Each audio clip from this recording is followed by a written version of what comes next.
Lysa's chin lifted. If I came to King's Landing, I would be under the watchful eye of the Queen and her lions. They are cunning, my lord, cunning and ruthless. Ask Ned. Ask him about these rumors regarding the royal children.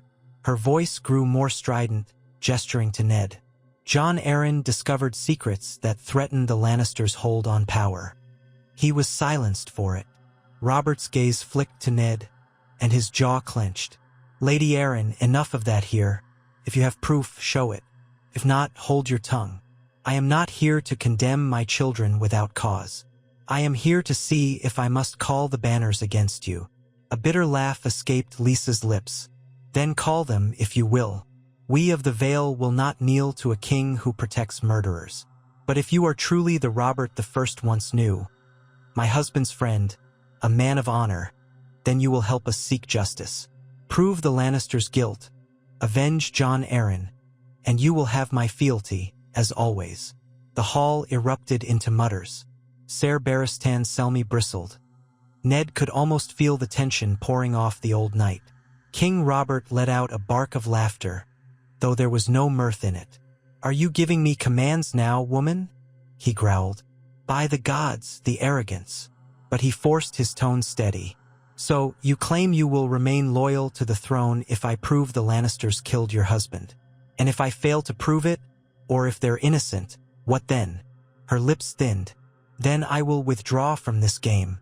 I will not stand by while those who took Jon's life walk free. But if it is proven beyond doubt that the Lannisters are innocent, I will yield, for my son's sake. Ned felt a surge of relief, though slight, that Lysa was at least offering some form of negotiation. Robert eyed her, then turned to Ned. Very well. We will have a trial of sorts, an investigation. Not here, not now. I will send my best men to look into Jon Arryn's last days, his interactions, and these rumors. If you want a seat at that investigation, Lysa, you may send your own people. But you will not raise your banners against me in the meantime. In return, I won't bring the hammer of the Iron Throne down upon your Vale. Agreed. It was not a warm bargain, but it was a bargain nonetheless. Lysa pressed her lips together, then nodded. Agreed, on condition that the Lannisters do not set foot in the Eyrie. I will not admit them here, and I will not come to King's Landing while the Queen's family holds sway. Robert snorted. I'll not command you to kneel at the feet of the very people you fear murdered your husband. Stay here if you must, but do not hamper my men if they come to ask questions. He paused, turning to Ned, a measuring look in his eyes. Ned, this investigation, would you lead it? You started this business with your letters and suspicions. Will you see it through? That was precisely what Ned had wished to avoid. A role in King's Landing's intrigues. But how could he refuse now? Duty loomed large, and he felt compelled to do what was right. I will do what I can, Robert, he said quietly. I will not let Jon Arryn's memory go unanswered if there was foul play. Lysa breathed a small sigh of relief, as if Ned's involvement was her best chance for truth. Robert's expression was more guarded. Then it's done. Let us end this pointless standoff before good men die for no reason. He turned to Lysa again. I will return to my camp, reorder my men, and prepare to depart. I expect no further talk of rebellion. Is that clear? Lysa inclined her head stiffly. It is clear, Your Grace. She gave a wavering glance to Ned, but otherwise stood silent. Ned thought he detected gratitude and something akin to desperation in her eyes. She was placing a measure of hope in him. He only prayed he could find the truth without bringing further disaster upon the realm. Without ceremony, Robert and his escort turned and left the hall. The tension lingered in the air like a thundercloud, but at least swords remained sheathed. Ned followed, heart pounding from the gravity of what had just transpired. There would be no immediate war in the Vale, thank the gods, but an investigation into the Lannisters could tear the court apart.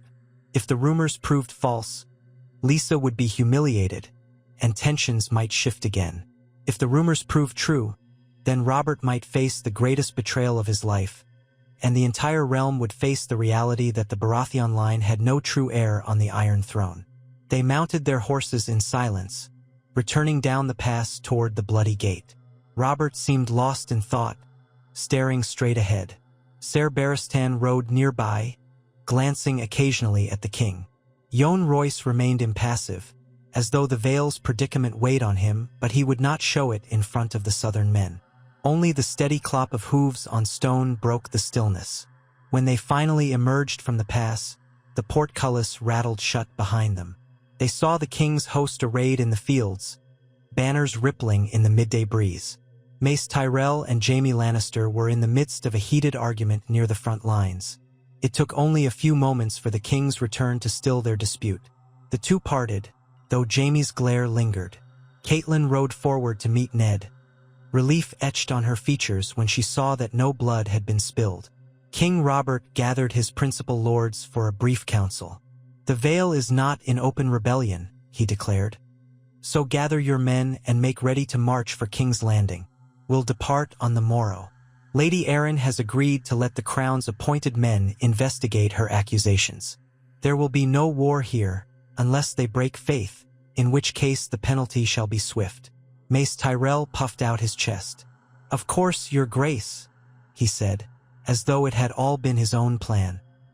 Jaime Lannister offered no comment, only a thin smile that did not reach his eyes. Ned approached Robert quietly. "I will do my duty in this investigation, but my family," he began, thinking of Winterfell and all he had left behind. Robert placed a hand on his shoulder, weariness evident.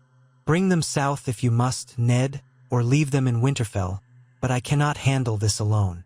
I need men I trust, and I trust you above all others. I'll expect you in King's Landing to spearhead these inquiries. Don't make me beg again." A wave of resignation settled over Ned. He caught Catelyn's eye, saw the concern there. After all his attempts to stay away from the capital and its web of schemes, here he was, on the threshold of precisely what he had wanted to avoid. Yet how could he refuse a friend in need? How could he stand aside, knowing the realm might be ripped apart by scandal, murder, and potential war? He bowed his head. "Then I will come, my king. Let the gods help us all." The king nodded firmly. "They had better, or we are well and truly doomed." They broke camp the next morning under slate-gray skies. Robert moved quickly, not wishing to linger near the Vale's defenses. The road leading south stretched out before them like a promise and a threat at once. Small folk gave the marching army a wide berth, sheltering behind locked doors or fleeing to the fields to watch from afar. No one wished to be caught in the crossfire if the king's temper erupted. But the day passed uneventfully. By noon of the second day, they had put miles between themselves and the pass to the Eyrie, and the mood in the host eased somewhat. Ned rode beside Catelyn. "I fear I've done exactly what I promised I would not. I've become entangled in southern matters," he told her, voice subdued. "All the reasons I stayed behind in Winterfell, gone now. Duty calls me to King's Landing anyway." Catelyn reached over and placed a hand on his forearm. "You did what you had to do. Jon Arryn was dear to us. He was like a second father to you and Robert. If he was indeed murdered, his killer cannot go unpunished. And if not, if Lysa's fears are misplaced, then the realm must know. What you do now is honorable, Ned. Our children will understand someday." He nodded, though the burden weighed on him. "I'll need you beside me, Cat, if you're willing. King's Landing will be no safe place, but it might be better if we stay together, for the children's sake too." She cast her gaze to the horizon, thinking of Sansa, Arya, Bran, Rickon, and Robb, who remained as heir in Winterfell. "Perhaps we can bring the girls and the two youngest. Robb is nearly a man grown. He can hold Winterfell with trusted counselors. Bran has so many questions about the world. I'm not certain if a journey south would do him good or put him in danger, but the same can be said of staying behind." Ned exhaled. "Let us think on it. The king wants me in the capital soon. Once we reach the crossroads, we may send a raven to Robb with instructions. As for the investigation, I only pray the truth is not as dark as I fear." 2 days later, the host merged with the King's Road that snaked all the way to the capital. They passed the ruins of ancient watchtowers, fields half-harvested, and villages that cautiously greeted them or retreated indoors, uncertain of the king's mood. Jaime Lannister resumed a place near the front, exchanging few words with anyone except his fellow Lannister knights.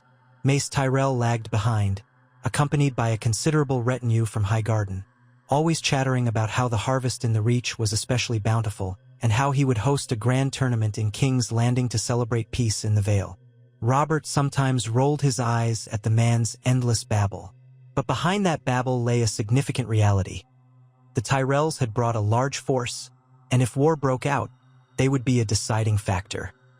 One late afternoon, as the camp was being set for the night, Jaime Lannister approached Ned Stark's tent. It was a move that put Ned's guards on alert, for no cordial relationship existed between them. Jaime, clad in gleaming armor, removed his gauntlets and offered a wry smile to the men at the tent flap.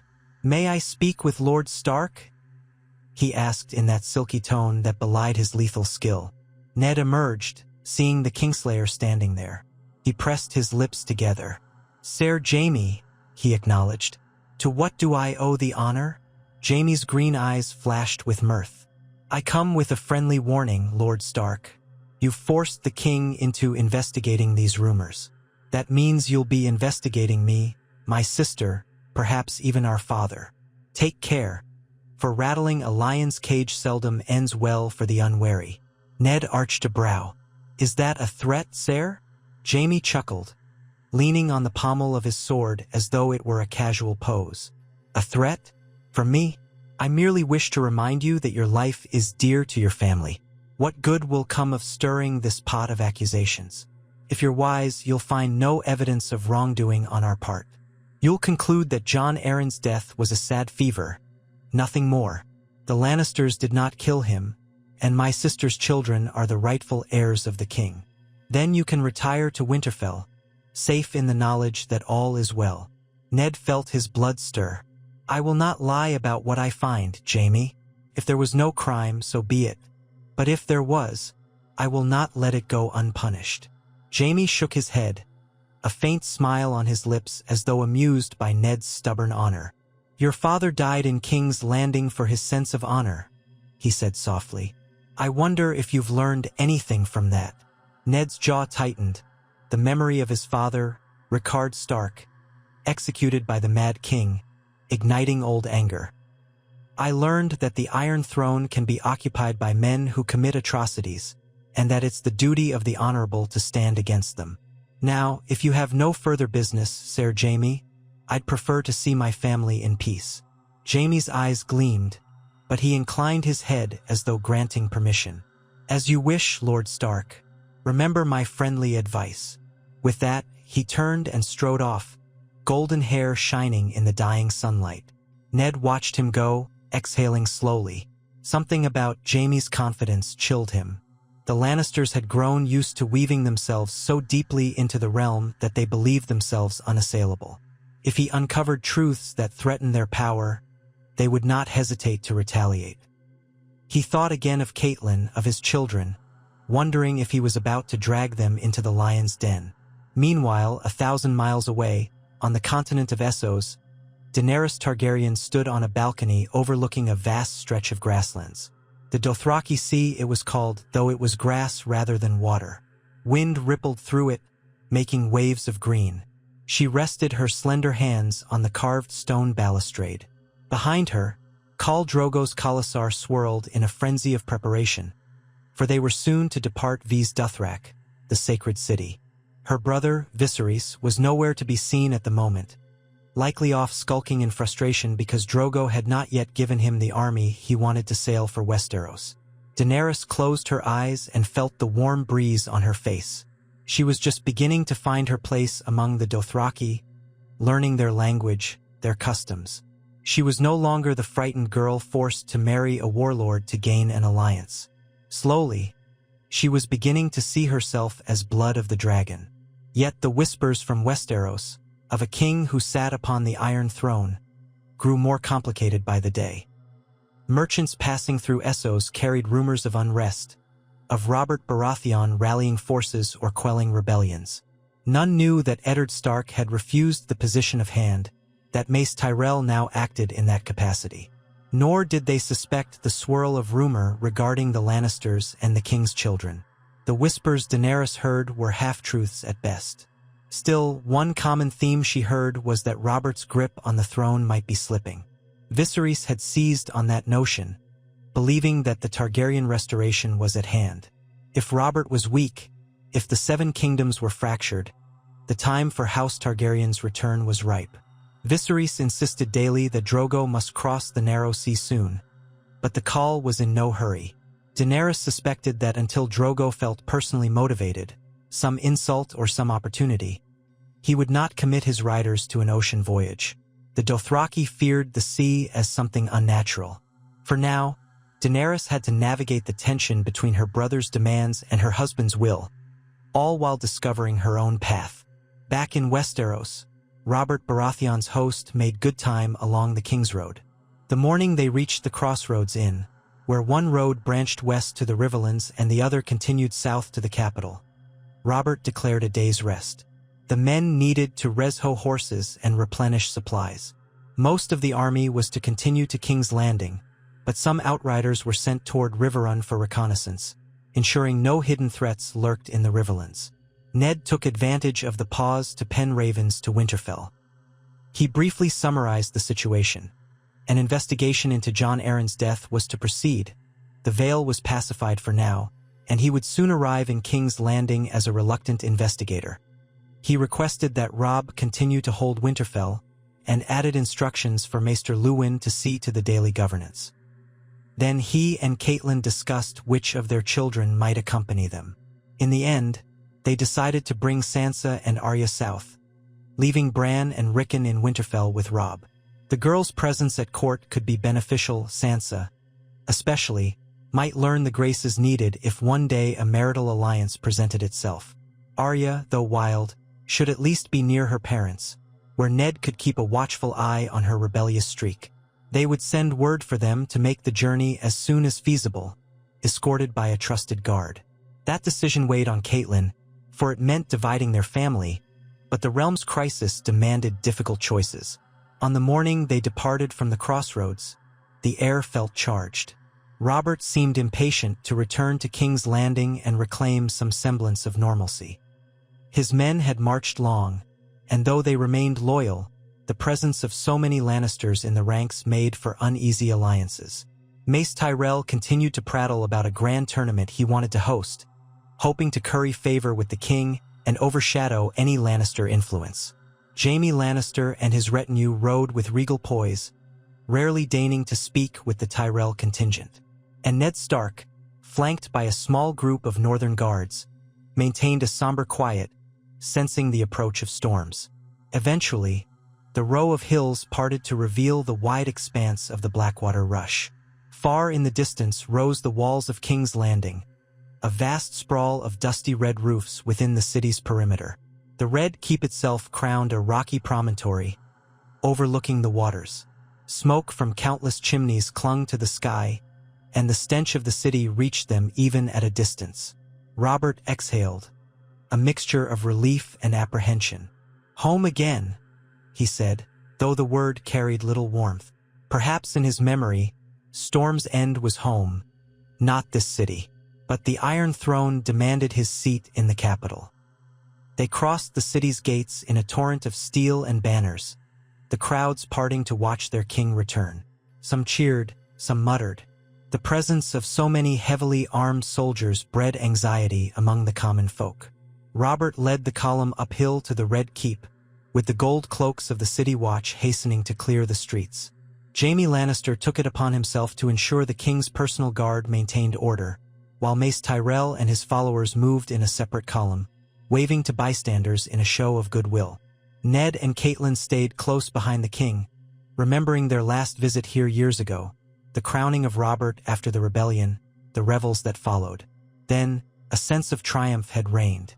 Now, the city felt burdened by suspicion and debt, for rumors said the crown was deeply indebted to the Lannisters and others. At the Red Keep, courtiers and servants poured out to greet them. Robert dismounted with a heavy grunt, passing his reins to a groom. Cersei Lannister appeared on the steps, flanked by her children. Joffrey, Myrcella, and Tommen stood in fine garments, forced smiles on their faces. Ned watched Robert's reaction to Joffrey. He saw the flicker of uncertainty in the king's eyes, swiftly masked by a gruff paternal nod. Cersei stepped forward, claiming a kiss on the cheek from her husband, though it looked more like a perfunctory gesture than an act of love. "My lord," she said sweetly, ignoring Ned altogether for the moment. "I am relieved you have returned safely. The city stands in gratitude."